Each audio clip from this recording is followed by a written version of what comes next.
कांग्रेस के वरिष्ठ नेता दिग्विजय सिंह ने एक पोस्ट किया है जिसको लेकर चर्चा हो रही है। वो हमेशा अपने बयानों से, अपने पोस्ट के जरिए सुर्खियों में रहते हैं। हमारे साथ हैं केसी त्यागी। त्यागी जी, आपने वो पोस्ट देखा है या नहीं मुझे नहीं पता। उसमें उन्होंने नमाजियों और जो कांवड़ यात्री हैं उनकी तुलना की और वो कह रहे हैं कि एक देश में दो कानून कैसे हो सकता है। दो कानून नहीं हैं। संविधान ने सभी धर्मों के मानने वालों को अपने अपने तरीके से वर्शिप करने की इजाज़त दी है। जहाँ तक कावड़ियों के बारे में उनकी व्याख्या है वो एकदम गलत है। हरिद्वार से लेकर के दिल्ली के बीच में या जो अन्य पूजा के स्थान हैं जहाँ जल अभिषेक होना है उनके रास्ते तय हैं। बाकायदा पुलिस प्रशासन उनका रूट तय करती है और कांवड़िए उसके दाएं बाएं नहीं जा सकते हैं। इसी तरह से छोड़ करके जुम्मे की नमाज को या ईद की नमाज को जब संख्या इबादत करने वालों की ज़्यादा हो जाती है, ज़्यादातर ईदगाह के अंदर और मस्जिद के अंदर नमाज करते हैं और उनको पूरी आज़ादी है अपने धर्म को मानने की। श्री दिग्विजय सिंह का बयान विभाजनकारी है, अनुशासनहीन है, भावनात्मक है और ऑब्जेक्ट। विभाजनकारी मतलब क्या कहना चाह रहे हैं? मतलब किस उद्देश्य से आपको लगता है ये दिया गया है? नहीं, वो हिंदू और मुस्लिम के बीच में कृत्रिम विभाजन करके सोचते हैं कि शायद इससे कांग्रेस पार्टी को कुछ लाभ होगा। कांग्रेस पार्टी उनके ऐसे ही वक्तव्यों के द्वारा आज अपने इस पायदान पर पहुंची है और उनके इस तरह के वक्तव्य अगर जारी रहे तो और भी नीचे आएगी। नहीं, लेकिन त्यागी जी, कई बार इस तरह की तस्वीरें आती हैं, वीडियो इस बार भी कांवड़ यात्रा में हम लोग देख रहे हैं। कहीं कहीं थोड़ी जिस अनुशासन की बात कर रहे हैं आप, वो कहीं कहीं देखने को ज़रूर मिलती है। लड़ाई झगड़े तक की तस्वीर आती है सामने। कांवड़ियों के समूहों के बीच में कुछ छुटपुट अवांछनीय तत्व भी घुसे होंगे, मैं इससे इंकार नहीं करता। जो शिव भक्त है वो हरिद्वार से लेकर के जल अभिषेक के बीच में किसी तरह का व्यवधान नहीं करता। मेरा खुद का अपना गांव मेरठ रोड पर स्थित है और मैंने पिछले कभी ऐसा नहीं देखा, लेकिन विगत कुछ दिनों से अनुशासन टूटता दिखता है।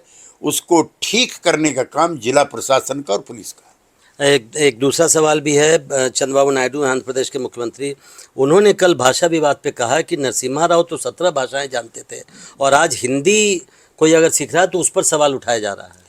मैं चंद्रबाबू नायडू जी के वक्तव्य की स्वागत करता हूं और नरसिम्हा राव जी की विद्वता को सलाम करता हूं, जो फ्रेंच, अंग्रेजी, जर्मन समेत 17 भाषाओं के जानकार थे। भारतीय भाषाएं भी उसमें काफी, भारतीय भाषाएं भी सभी थी, दक्षिण की सारी, तमिल तेलुगु भी थी उसमें। आज जिस तरह का विवाद डीएमके के द्वारा और मराठी मानुष के नाम पर शिवसेना के द्वारा किया जा रहा है वो असुविधाजनक है, आपत्तिजनक है और बंटवारा करने वाला है। महात्मा गांधी भी फ्रीडम मूवमेंट के दौरान हिंदी को कामकाज की भाषा, राजभाषा बनाए जाने के पक्षधर थे। पॉलिटिकल रीजन की तरह से ये रीजनल आउटफिट कुछ, नॉट ऑल, इस तरह के सवाल उठा। एक और मुद्दा उठाया है उनकी पार्टी ने। कल उनकी पार्टी के नेता मिले थे चुनाव आयोग से और उन्होंने कहा कि एसआईआर जैसा जो एक्सरसाइज बिहार में चल रहा है वो पूरे देश में करना है तो थोड़ा समय दिया जाए और उसको नागरिकता से नहीं जोड़ा जाए। चंद्रबाबू नायडू जी एनडीए के घटक दल के प्रमुख नेता हैं। उनकी पार्टी को स्वतंत्रता है कि चुनाव आयोग को वो अपने सुझाव दें, इसमें कोई गलत नहीं। जहाँ तक एसआईआर की प्रक्रिया है उसका एनआरसी से कोई रास्ता नहीं। एनआरसी गृह मंत्रालय के द्वारा संचालित एक प्रक्रिया थी जो स्टेक होल्डर से वार्ता करने के बाद ये काम करेगी, ऐसा तय हुआ था। एसआईआर चुनाव आयोग का एक प्रायोजन है जो सफलतापूर्वक बिहार में हो रहा है।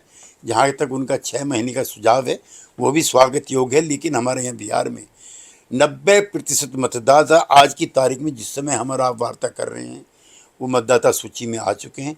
10% अगले 24 घंटे में ऐड हो जाएंगे और 1 महीने का समय ऑब्जेक्शन के लिए दिया गया। 1 महीने का किसी पार्टी को, व्यक्ति या व्यक्ति के समूह को अगर किसी का ऐतराज़ है तो वो अपनी राय भी रख सकते हैं, अमेंडमेंट भी करा सकते हैं और कैंसिल भी।